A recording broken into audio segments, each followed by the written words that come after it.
Medical కాలేజీలను కూటమి ప్రభుత్వం private పరం చేయడాన్ని వ్యతిరేకిస్తూ విజయవాడలో సిపిఎం ఆధ్వర్యంలో రౌండ్ టేబుల్ సమావేశం నిర్వహించారు.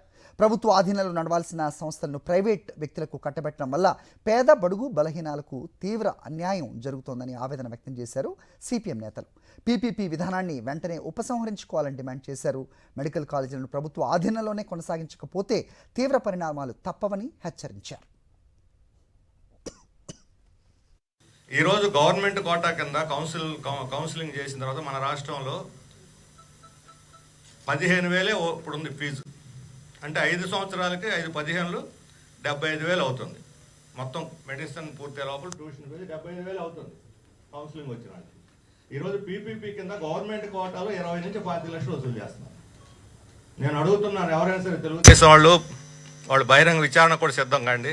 దేశంలో ఎక్కడైనా పీపీపీ కింద ఉన్నటువంటి మెడికల్ కాలేజీల్లో 15,000కి సీట్ ఇస్తున్నది ఉదాహరణ ఒకటి చూపిస్తారా మీరు? 20-30 లక్షలు సంవత్సరానికి. ఇవి కాకుండా మేనేజ్మెంట్ కోట అయితే 80 లక్షలు, 70 నుంచి 80 లక్షల దాకా. ఎన్ఆర్ఐ కోట అయితే 1,50,00,000. యావరేజ్ చెబుతున్నాను, ఒక్కొక్క చోట కొద్దిగా అటు ఇటు ఉండొచ్చు. ఈ విధంగా వైద్యం అనేటటువంటిది ఒక అంగడి సరుకైపోయి సామాన్యుడి భరించలేనటువంటి స్థితిలోకి రావటం అనేటటువంటిది ఎంత మాత్రం కూడా ధర్మం కాదు.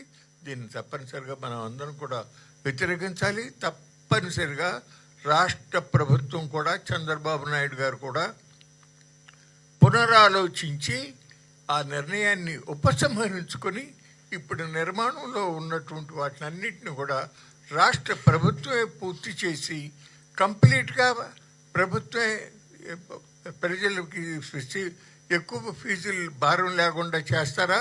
ఫస్ట్ అండ్ ఫార్మోస్ట్ తీసుకున్న నిర్ణయాన్ని వెనక్కి తీసుకోవాల్సిందే అనేది నా అభిప్రాయం.